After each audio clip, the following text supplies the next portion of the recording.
Hi పిల్లలు, welcome to మా YouTube channel Telugu life tales. ఈరోజు చెప్పబోయే కథ మామిడి చెట్టు మంచితనం. ఒక చిన్న గ్రామంలో పెద్ద మామిడి చెట్టు ఉండేది.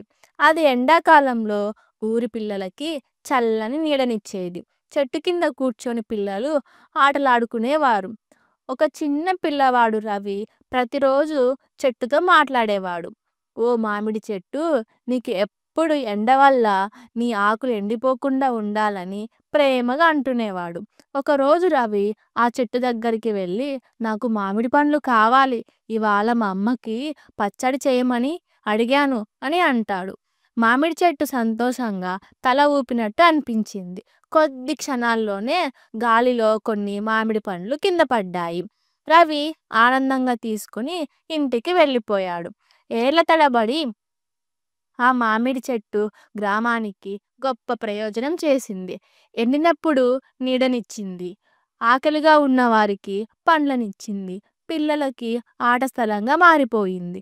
ఒకరోజు కొంతమంది ఆ చెట్టు నరికే ప్రయత్నం చేశారు. గ్రామస్తులు వెంటనే వచ్చి, ఈ చెట్టు మా ఊరి గర్వం, ఇది మాకు ఎంతో ఉపయోగపడుతుంది, దీన్ని నరకకండి అని అరిచారు. అందరూ ఆ చెట్టును ప్రేమించేలా మారిపోయారు. ఆ మామిడి చెట్టు మన ఊరి కోహినూరు అని అందరూ పొగిడారు. ఆ రోజు నుంచి చెట్టు ఇంకా ఎక్కువగా మామిడి పండ్లు ఇచ్చింది. పిల్లలు ఆ చెట్టు కింద ఆనందంగా ఆటలాడేవారు.